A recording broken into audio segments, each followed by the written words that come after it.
Bagi umat Islam, masjid yang berdiri di sebelah barat alun-alun utara Keraton Surakarta ini tidak hanya menjadi tempat ibadah saja. Namun bagi pengunjung, Masjid Agung Surakarta yang tersohor dikatakan masjid terbesar di kota Solo ini menjadi tempat untuk beristirahat di atas ubin yang dirasa dingin tanpa tikar itu. Assalamualaikum warahmatullahi wabarakatuh. Saya Yustina Kartika akan membersamai perjalanan kita di Jejak Islam Nusantara edisi Masjid Agung Surakarta bersama Yustina. Ngabuburit asyik yuk.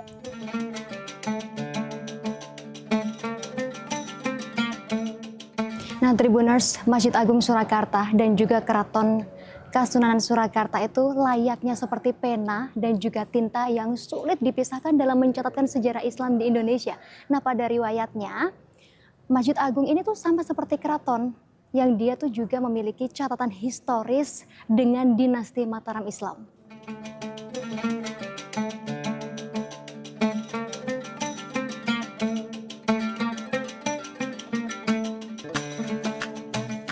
Menariknya lagi Tribuners, masjid ini memiliki corak Islami, Jawa, Arab, Persia atau Timur Tengah, dan Belanda yang menyatu menjadi satu kesatuan dalam masjid tersebut.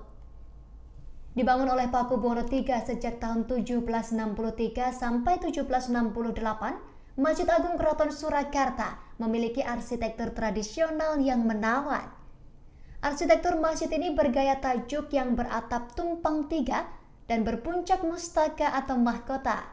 Dengan status sebagai masjid kerajaan, masjid ini juga berfungsi mendukung segala keperluan kerajaan terkait keagamaan, antara lain grebek, sekaten, malam selikuran, dan maulid Nabi.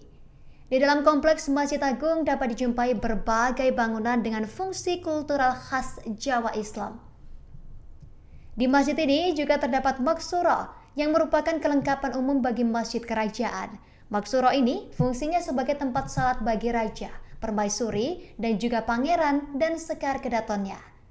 Setelah mengetahui bangunan utama, yuk kita kulik struktur bangunan sayap dari masjid ini.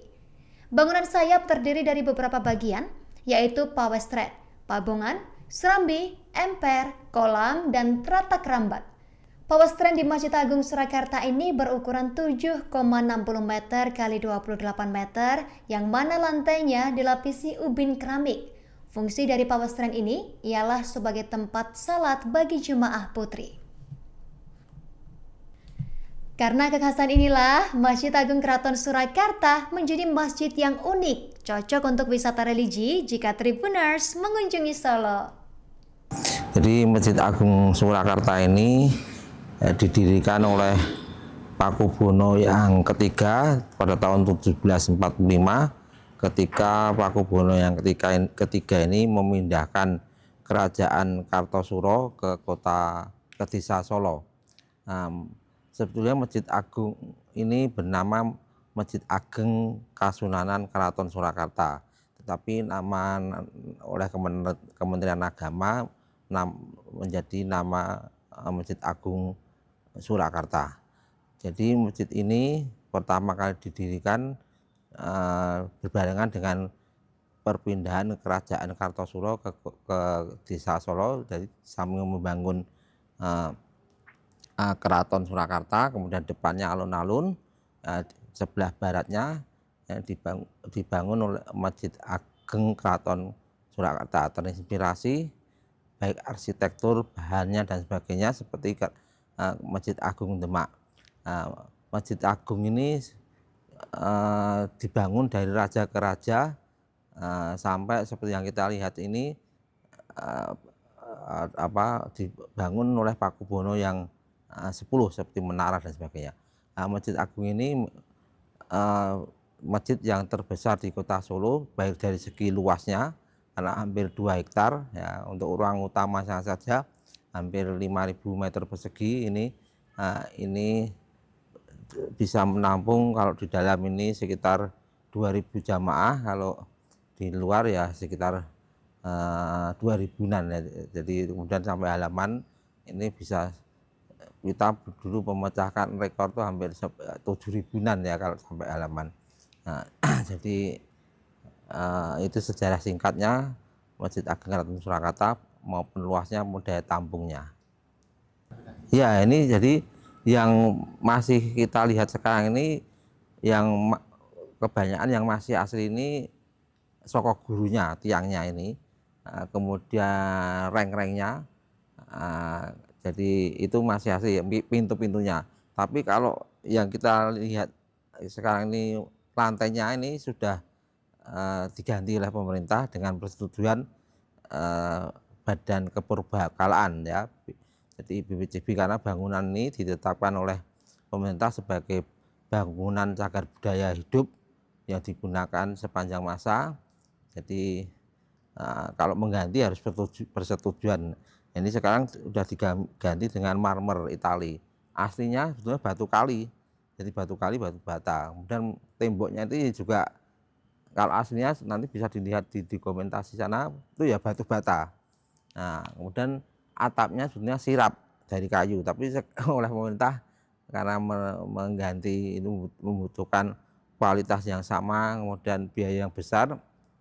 Nah, sementara waktu renovasi tahun 2008 ini diganti menjadi galvalum. Ya memang kalau Jumatan agak terasa panas, tapi sebetulnya dulu sudah diperkirakan pakai pakai material kebanyakan kayu seperti rumah adat Jawa Joglo itu memang ya ternyata orang-orang dulu, raja-raja dulu, warawali itu sudah memperkirakan itu bisa untuk menyerap panas ya. Nah, tapi memang seiring usianya ini memang sudah banyak yang termakan rayap ya, termasuk tiang-tiang ini sebetulnya sudah beberapa kali renovasi. Nah, jadi secara garis besar ya kalau bentuknya masih sama ya, masih sama, hanya beberapa materialnya memang sudah banyak yang diganti. Ya, kalau ruang utama dan bentuknya ini desainnya rumah adat Jawa Joglo ya bersab tiga. Nah, kebetulan bersab tiga ini di gaduk-gaduknya ketemu dengan prinsip dasar umat Islam, agama Islam. Jadi rukun Islam, rukun iman, kemudian ihsan. Nah, jadi itu di dalam sejarahnya itu. Kemudian filosofinya juga misalnya serambi, kemudian halaman itu juga desain dari Jawa. Jadi orang sebelum masuk ruang utama itu ya harus di serambi dulu, ada kunjungan untuk menyambut tamu. Nah, ada beberapa memang setelah Pakubono X ini berkunjung ke Mekah naik haji dan ke Turki, dia terinspirasi supaya masjid ini bisa terlihat dari jauh, dia bangun menara. Jadi menara ini merupakan akulturasi perpaduan arsitektur Jawa dengan Timur Tengah ya, Masjid Agung ini. Jadi dibangun menara, kemudian dibangun juga gapuro, itu gapuro batas masjidnya berbentuk arsitektur kubah ya. Nah, kubah jadi itu. Dan ada beberapa juga yang arsitektur Eropa ya, seperti ini cagak-cagak yang sebagai ornamen hiasan ini kan bergaya Eropa, Belanda. Nah, kemudian tangganya untuk di dalam menara itu ya dari Belanda. Kemudian besi-besinya juga dari lengkungannya bergaya Belanda. Jadi ya secara garis besar memang ruang utama ini dan bentuk masjid joglo, tapi untuk menara gapuro Timur Tengah, kemudian juga ada beberapa pilar-pilar ini bergaya Eropa. Iya, jadi memang dulu ini secara asalnya memang tanah gambut, jadi ya harus diuruk dulu. Nah, diuruk supaya kalau hujan ini tidak banjir ya, tapi tahun 66 memang banjir ya. Seperti di depan tuh halaman tuh sekarang diganti renovasi terbaru tahun 2023 ini 24 ini diganti dengan pasir. Jadi memang untuk menyerap air yang hujan ya.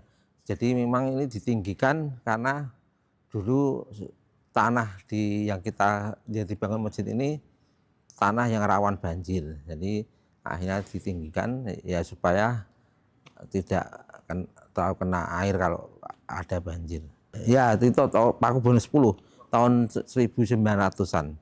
Jadi kan bertahap seperti ini Pawastren yang tempat untuk khitan anak-anak raja dan abdi dalam itu Pawastren ini Pakubuwono ke-6, kemudian Keputren itu ya Pakubuwono ke-6. Jadi kemudian Pagungan itu Pakubuwono ke-8 yang tempat untuk gamelan sekaten itu. Nah, itu. Jadi memang bertahap. Dari raja ke raja, ya, baru Pakubuwono yang 11, 12, 13 ini sudah tidak ada bangunan tambahan. Ya, mimbar ini peninggalan Pakubuwono 10.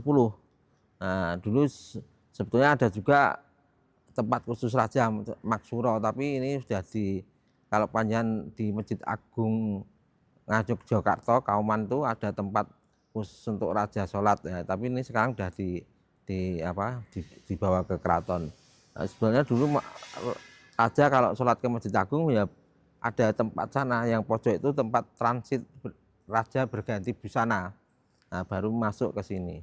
Jadi yang kantor itu dulu tempat untuk kereta kencana raja. Ya ada beberapa kanjeng-kanjeng dari putra-putra Pakubuwono yang ke-12 itu seperti Gusti Puger, Gusti Dipokusumo itu kadang-kadang sholat Jumat di sini. Ya, memang dulu sebetulnya ritual untuk menjadi raja itu harus sholat di Masjid Agung, tapi beberapa pergantian raja yang terakhir ini tidak dilaksanakan ya. Tapi untuk adat tradisi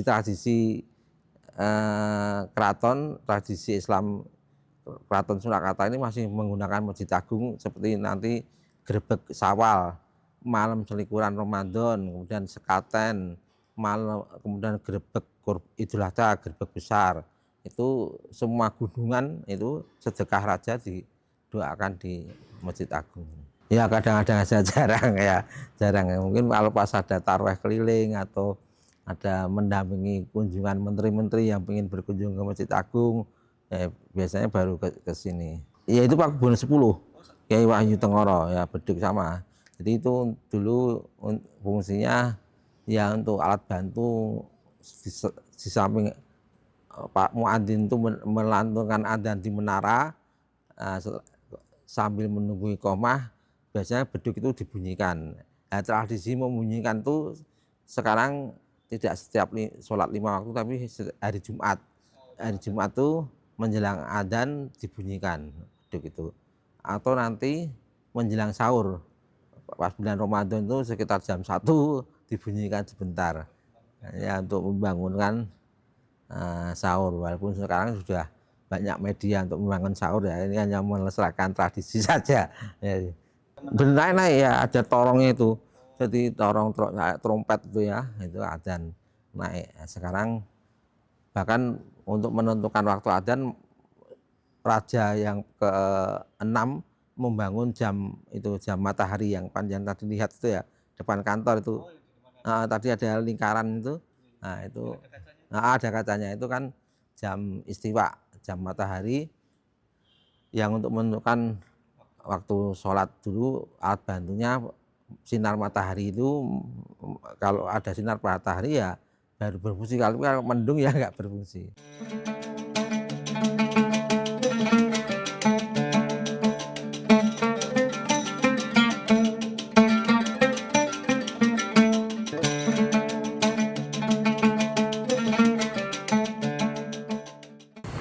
Dari pelataran Masjid Agung Surakarta, tepatnya di sebelah utara masjid, kita bisa melihat menara yang tingginya itu mencapai 33 meter. Menara Masjid Agung Surakarta ini dibangun pada masa Pakubuwono 10, Tribuners. Susunan Pakubuwono mendapat gelar Sultan Abdurrahman ke-10, sebagaimana inskripsi yang terdapat di bagian Menara Masjid Agung Surakarta. Nah, beliau ini adalah penguasa Jawa yang sangat dekat dengan Islam. Banyak membangun institusi-institusi pendidikan Islam dan memiliki posisi penting dalam penyebaran Islam di Jawa pada masa itu, Tribuners. Susunan Pakubuwono memiliki hubungan yang erat nih dengan penguasa nomor wahid, yakni Khilafah Utsmaniyah. Jejak ini bisa kita temukan pada gapura masjid yang bergaya Utsmani yang kita lihat tadi. Kita pun bisa menemukan tugro, stempel khas Utsmani, pada mihrab berbentuk bulan sabit dan tugro susunan Pakubuwono X yang mirip dengan tugro Sultan Abdul Hamid II Khilafah Utsmaniyah pada menara Masjid Agung Surakarta di belakang Justin ini. Susunan Pakubuwono X bahkan mengucapkan selamat kepada Sultan Abdul Hamid II dari upaya selamatnya beliau dari pembunuhan dan kudeta. Surat tersebut bahkan tersimpan di arsip Turki Utsmani, Tribuners. Inilah jejak Islam di Nusantara membersamai perjalanan kita di Ngabuburit Asyik bersama Justina. Wassalamualaikum warahmatullahi wabarakatuh.